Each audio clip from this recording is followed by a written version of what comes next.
G'day guys, my name's Alex. Welcome to another episode of Punting 101 on the tripod. This week I'm going to be going through Bookie Edge, how to calculate it, what it means, and how you should be placing your bets accordingly. For you guys that are new or haven't been in the group or the app for a while, I wrote an article a little while back just explaining Bookie Edge, what it means and how to calculate it. And that's one of the things that you probably should know before you're placing your bets. I have attached an article or a link to the article that I wrote in the description to this video. If you're watching this on YouTube, it's in the description to the video on on Punters Pod on Facebook. So first of all, I'll get into this. Geez, I've had a couple of drinks today, so I'm not really 100%. But anyway, what is Bookie Edge? So firstly, Bookie Edge is essentially the hold percentage that a bookie will take on all turnover. So let's say like a bookie edge or hold is 5%. If they get $100 in turnover, in the long term, they can be expected to hold about $5 of that 100, which would be 5%. Now, obviously, as a punter, you want to find markets where there is a low bookie edge. So the bookies are holding less money on that market overall. And the reason you want to do that, obviously, is because it's easier to find winners, and over the long term, you are going to win more money, and it's going to be easier to beat the books when there's a low bookie edge. It's just basically like, I guess, poker. Like, anyone can kind of get lucky. If they're a bad poker player, they can get lucky on a hand and win a bunch of money. But the good poker players are consistently making positive EV plays that have a good percentage to win. And that's what you want to do as a bettor. That's the first thing. You definitely want to look for markets where there is a lower bookie edge and stay away from the ones where there's a higher bookie edge. I'll just take you through just a few markets and a few examples of what the bookie edge or the bookie hold percentage would be in those markets. For example, let's say just a regular old spread bet or a line bet where both sides are $1.90. The bookie hold on that is about 5%. So overall, in the long term, on spread bets, people placing all sorts of $1.90 bets, the bookies are going to hold about 5% in those markets. Now we look at futures bets, let's say NRL futures bets, NBA futures bets, where there's a bunch of options. The bookie hold percentage on those ones is generally between 10 and 20%. So once again, a lot higher, and the higher bookie edge percentage means that that market is much harder for you to beat. And thirdly, look at something like horse racing. Horse racing or any racing in generally has a very, very high bookie hold percentage. In the example in my article, I just took a random race, and the bookie hold percentage on a horse race was 27%. But generally, you'll find in horse racing it's between 20 and 30 to 35. 20 to 35% is probably what you'd find in your average horse race. So you can already see that it's going to be very, very hard to beat the books in horse racing when they're already holding around 30% of cash on that market on all turnover, on all bets or on all turnover. They're holding 30% at the end of the day. So you have to beat them by a fair margin or have a big advantage to be able to take advantage of that. And that's kind of why I also say, I'm very skeptical, and I've yet to find someone that can prove me wrong, but I'm very skeptical of people that can make a profit long-term betting horses. And, that's kind of what we've seen, even in our group, I guess, people that have, been, I guess I'll call it naive enough to sign up to someone like Tom Waterhouse. You get your tips, maybe he has a great day one day, and then, 3 bad weeks in a row. And that can be attributed to, maybe he does know his stuff. Maybe he knows more than the average Joe about horse racing, but it's just so tough. And I would argue almost impossible to overcome a 30% bookie edge.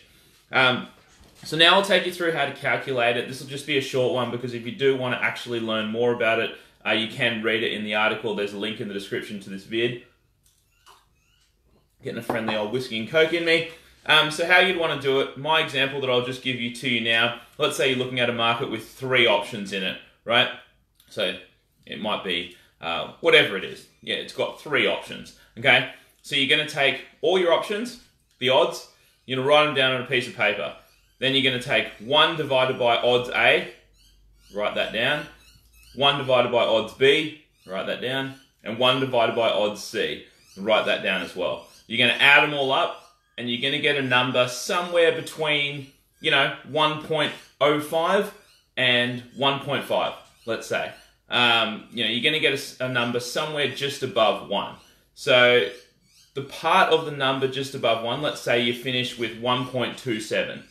That means the bookie hold percentage on that market is 27%. For a spread bet, if you do that, you're going to get 1.05, which means that the bookie hold percentage on that market is 5%. You want to be as close to 1 as you possibly can. That's how you know that you're getting in a good market. I'll tell you guys another trick as well, because that is a kind of convoluted way to figure it out. There are easier ways, but it only works if all the odds in the market are the same. So let's say, for example, a two-way market where both bets are $1.90. The way you're going to figure out the bookie hold percentage is you're going to take the number of options in the market. So if you have a two-way market, obviously there's only 2 options. So you're going to take the number of options in the market, 2, and divide it by the odds, which would be $1.90. So 2 divided by $1.90 would be 1.05, and that would be your bookie hold percentage, would be the 5%. It works on any market where every single odds in the market are the same. For example, I saw in the group today, our friendly old mate Tranny posted up a bet of NBA. It was basically like a points handicap market where there's 8 options in the market, and all 8 options are priced at $6.50. So to figure out the bookie hold of that, obviously all you do is take the number of options in the market, 8, and divide that by the odds, which is $6.50 for every leg, and you get yourself a 1.23, which means that there's a 23% bookie hold on that market. And you can already see that that is not going to be a good bet long term, because a 23% hold is very hard to overcome. Generally speaking, what you want to do is look for, markets with less options in them. That's why we generally only look at, $1.90 bets to $1.92, two-way markets. That's what you want, because then in those two-way markets where both, if you're looking at a two-way market with $1.90 odds, the bookie edge is 5%.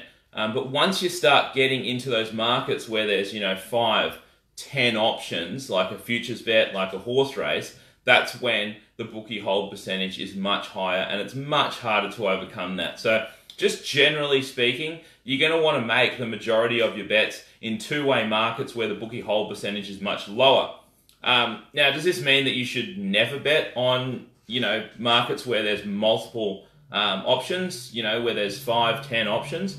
No, it doesn't mean you should never bet on them, but it's just something to keep in mind. Obviously, if you look at a futures market or something like that, the bookie hold percentage on one bookie, might be 20% or whatever. But the advantage that you have is you've got a bunch of different bookies. So, if you find outlying value price on a futures bet that's, much higher than other odds on other bookies, or is just higher and a good price, then by all means go ahead and play it. But just generally speaking, and especially if you're new to punting or you're fucking finding yourself losing a shitload of money, just simplify it. Look, I'm only going to play two-way market bets that are all around $1.90. That way you only have to beat that 5% bookie edge. And all that means is you have to win at about 52.5%, which, isn't that hard. Whereas once you start getting into those, those other markets where they've got 20+ bookie edge percentage, that's way, way harder to beat.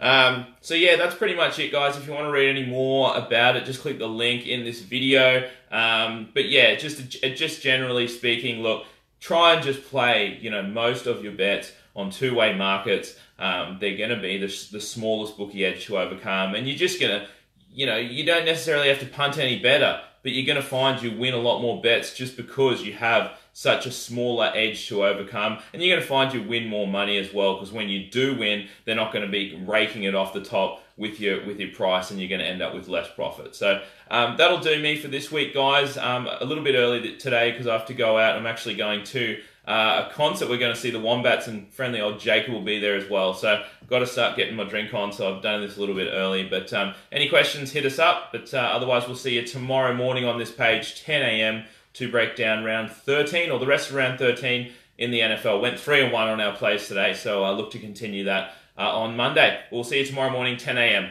See you then.